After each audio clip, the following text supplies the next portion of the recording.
Also, I did stupid things, like I just used a sink. This stuff is air dried for some time. You never wear gloves running a saw. This can crack right here.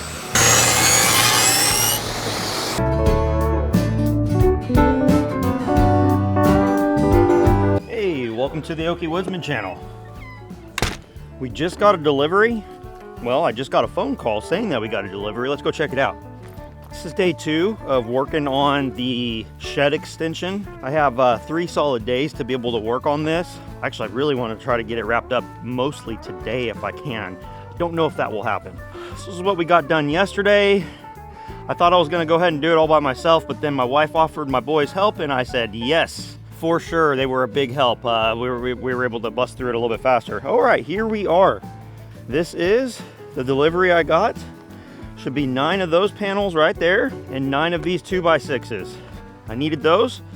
I didn't have the 2x6s necessary in that pile over there. I'm gonna start working on this. This one I am gonna need to do primarily by myself today because my kids have school they're working on and they have a church activity a little bit later since it is a Wednesday, and my wife helps out with the youth as well. I need to put like a ledger up there that spans that whole space. I'll attach it to the wall. So we'll see how this goes.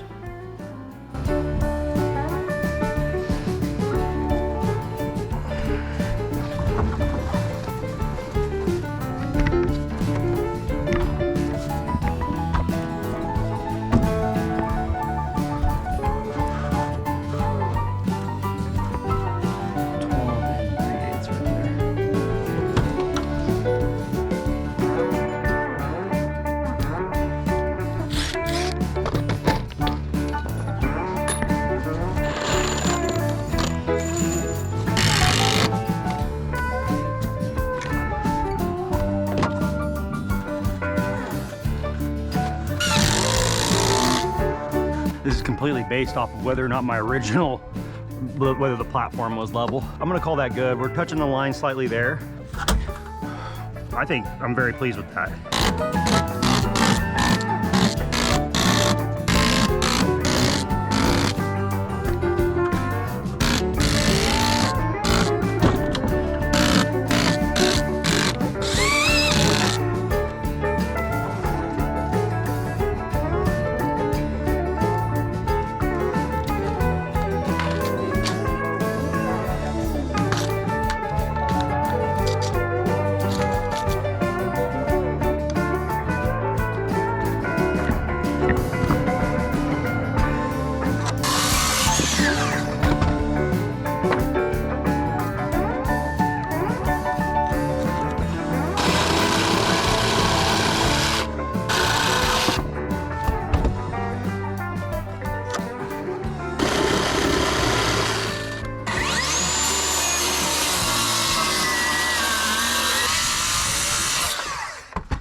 This line right here I have an issue with, but I think overall I'm gonna be happy with this. What I'm gonna do is I'm gonna take this and I'm hoping it works over there too.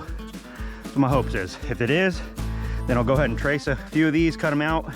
I'll actually probably have a level on this. I'll push it and then screw it down. That's probably what I'll do. It's not perfect. I'm not a professional framer, and it's gonna be solid. And it's just getting tin, just some tin.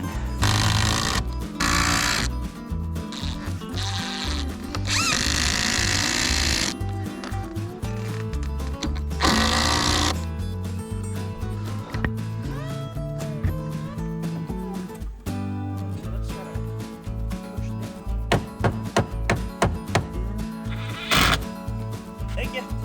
Now I can get rid of it.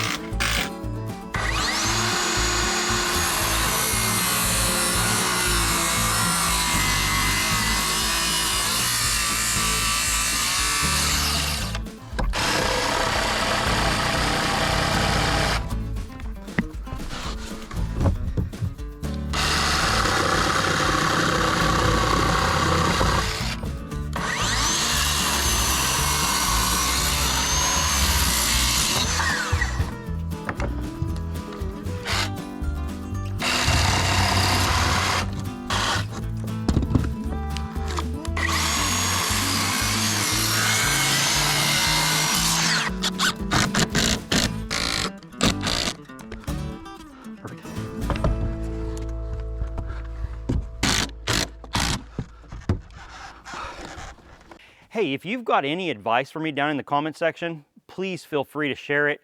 I'm doing this for myself on an extreme budget. I want to kind of share the difference in mindset between this side and this side, and it's actually causing issues now, but at the same time it caused issues when I was building this. So what I was doing is I was using scrap wood.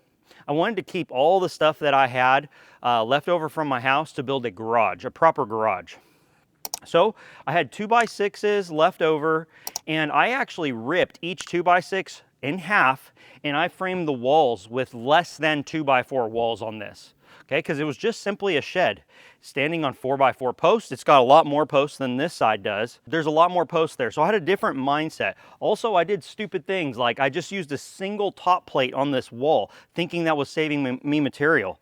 What that ultimately did was that just caused difficulties, because everything in construction is made based off of 16 inches and 4 foot, okay? And so that actually caused me issues then. Now the thing is I used about the cruddiest wood I've ever built something out of with this, because that's what I had left. We are still into this thing, just this extension as of right now, and I do have the material for the siding and the roof. We're into it, including some concrete and some brackets, probably at least $1,200. And I'm building it myself, and I used sawmilled material for a lot of the deck structure. Keep that in mind, and I shop things. I don't just buy it where it's convenient. I try to find it where it makes sense and where I can save the most amount of money. We're getting all these on. I'm really happy with how this is coming out.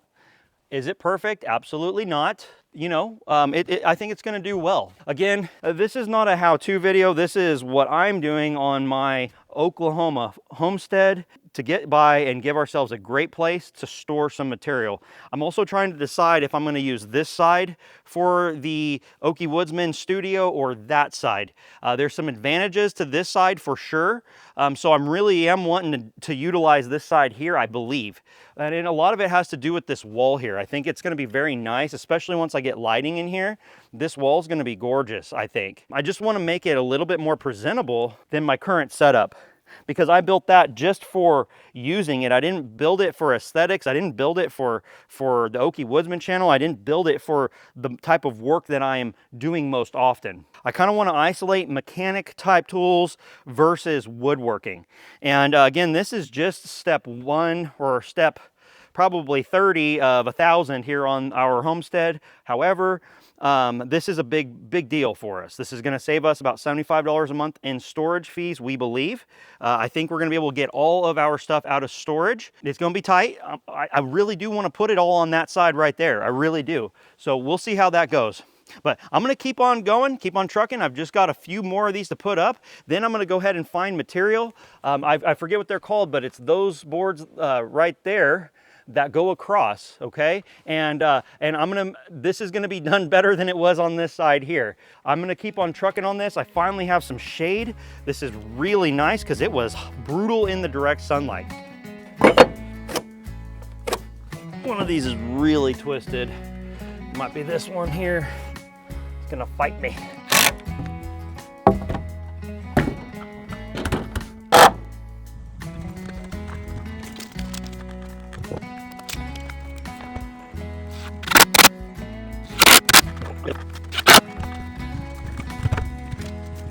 Pretty happy with that, everybody. It's not beautiful, but it's also going to work. I think it's going to work great. That is a phenomenal thing to have done. I'm going to go through my sawmilled lumber that I milled, gosh darn man, over 3 years ago now.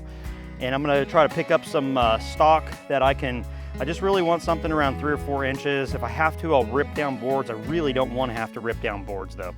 Now we're about to collect more wood. This is sawmilled material from years ago.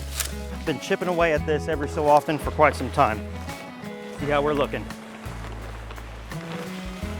This is material from this property. These pine trees were cut either at this location or a location right across the valley, but within a mile from here. 6.5, 6.5, what's this right here? 5 inches. I should probably just pull boards that I could get to. If I rip them down the middle, that ought to be sufficient. I really ought to do 3 inches.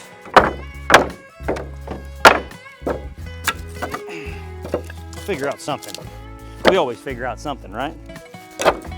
got a mess going on, guys, and I really can't stand it, but I just don't have the ability to get it all cleaned up like I want to at all the time. All right, here's this one.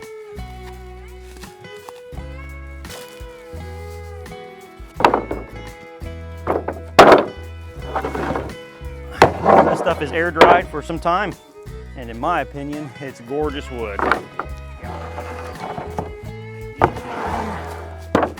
Be careful how you stack your wood. If you just put tarps over it, you're gonna have a problem. You gotta leave air. You gotta leave air movement. It will trap moisture in. I'm warning you. This pile is absolutely phenomenal, though. Nice and flat.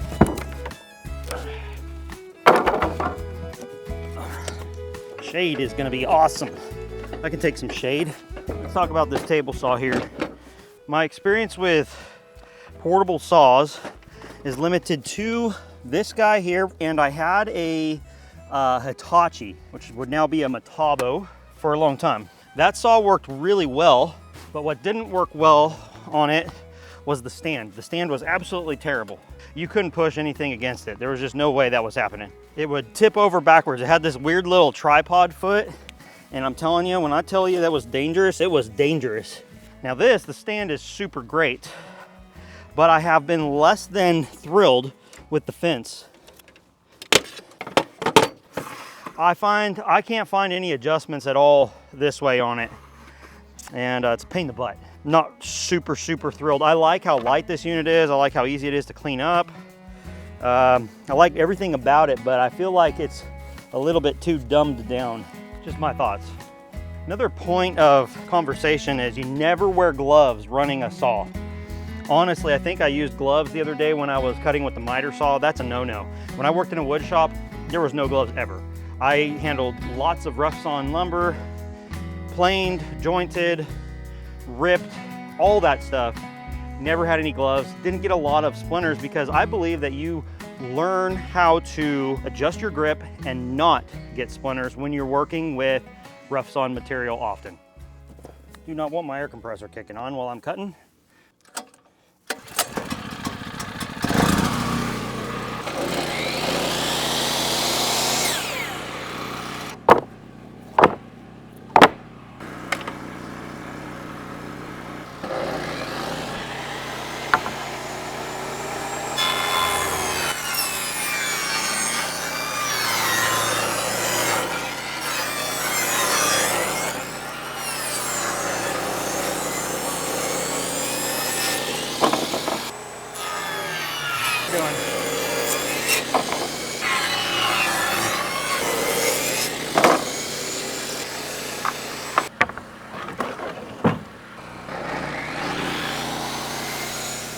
This is not a good piece of wood for this because I used one before, but what happens is this can crack right here.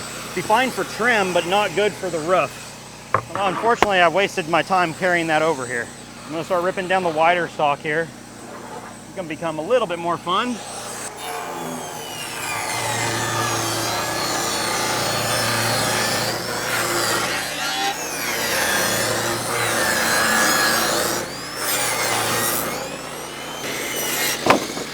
That's an absolute nightmare right there.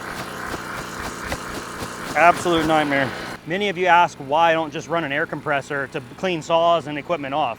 Well, the reason why is that's my good air compressor over there, and I need to run it off a generator. I'm running off of a 15 amp outlet and probably, 75 feet of extension cord. I run my shed LED lights and charge phones and cameras and batteries for tools, but I don't think running the big air compressor is a real good idea off of a 15 amp. It might be a 20 amp. It's probably a 20 amp GFCI, but it's real light gauge wire. Guys, that's what I got. Like always, this is not a how-to video. This is just a how I do video. This one's gonna suck.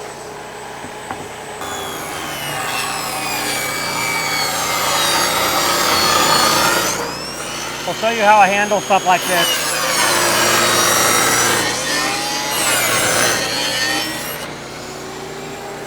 This is how I do it.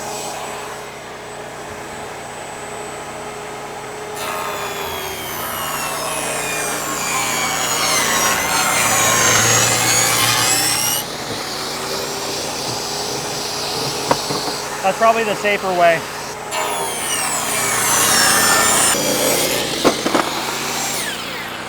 When you're ripping boards like that, it often jams up the dust chute because it's got curls, kind of like it does on a chainsaw when you're doing noodles.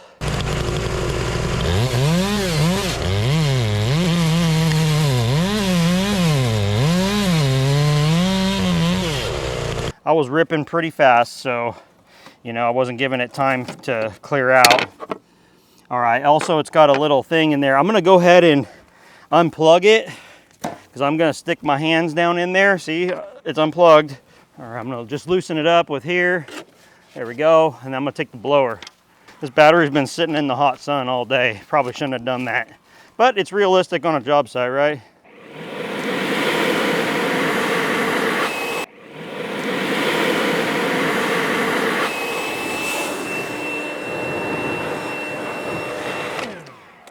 Why would I use a gas blower when this was so handy? I'm done. Why start up a two-stroke engine, guys? You know I love two-stroke. So the strips of wood that you just saw me rip down on that saw, they're going up here. So I'm gonna go ahead, hopefully I didn't make a mistake with the size I made them.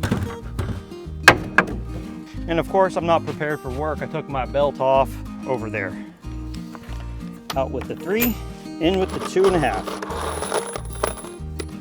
Goal is to split this right here, and we'll cut that off. 2 people would be awesome on this job here, for sure. Really, most jobs are best with 2 people. When it comes down to it, see that right there? If this was in the middle of the roof, that would most likely crack because it is a weak spot because of the knot. That's why they grade lumber in certain ways. Oftentimes we look at how tight the grain is and all that of knots, but I don't think a lot of people understand what something like that does to wood. Grading lumber is very important. And I was gonna flash it, but I'm no longer gonna flash this. I'm gonna basically probably just run a good sized bead of caulk in there because there is very unlikelihood that I'm gonna have driving rains that get to there and pummel that. So that's my thought. See, this is what I'm talking about right here. This is the only place I had a failure, but I'm fine with it because I got another one right here. Okay, so I got a problem. I need this to extend further. What a bummer, man. It's gonna take a little bit longer. If I had 10-foot stock, I would have been okay. I think in that pile there probably is 10-foot stuff, but I'm not gonna go digging for it. So it is what it is.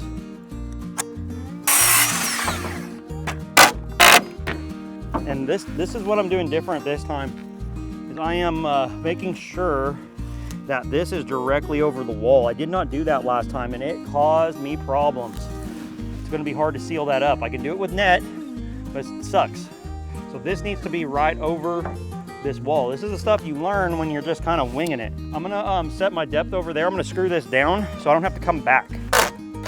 All right, some high quality wood right here. What happens with wood, but I prefer it not. I'm gonna pin this both ways so it has some bite, because otherwise it's not gonna do much. Should be good. All right, I'll come over here, cut that off.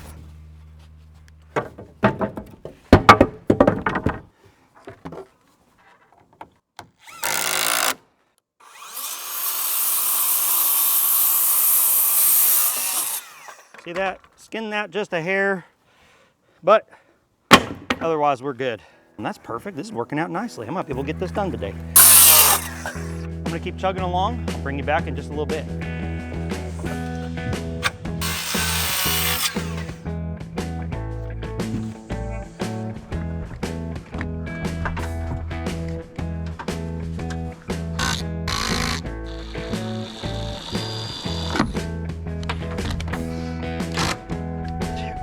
I don't really want to have to do this. I'm gonna have to cut these off.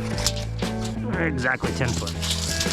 Okay, so I definitely gotta cut those. You know when you estimate your time and you think, oh, I can get it done in this much time? Well, this one here, I always underestimate what it takes to get the finishing touches on the roof. To be able to mount 10.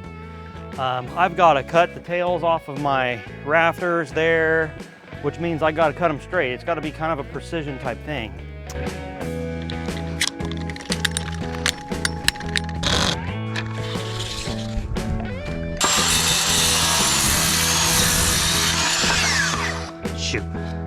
Terrible cut.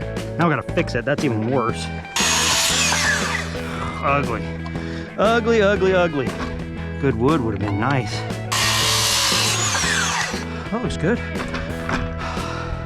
I think I'm gonna choose to go down on each of those.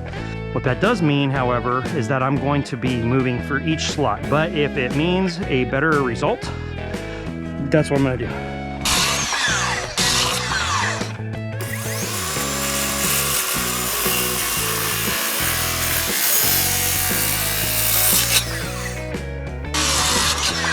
People with experience would probably just hop up on top of the roof, but I'm not doing that. That's a long way down.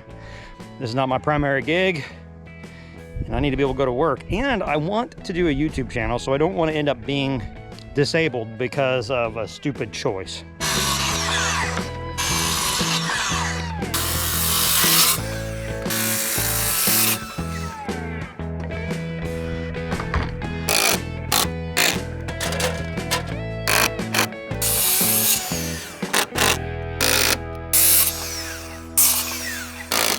Y'all, I'm gonna wrap this up on this one. This is day 2. I just don't have any more energy in me, and I'm not gonna finish it up today. I've got another day to go, and it's finally cooler because the sun's down, but I just don't have any more in me. Guys, thank you for watching. If this is interesting to you, let me know in the comments. Share any ideas you have. Time to get all the batteries charged up. I'll see you later. It's like a drawbridge.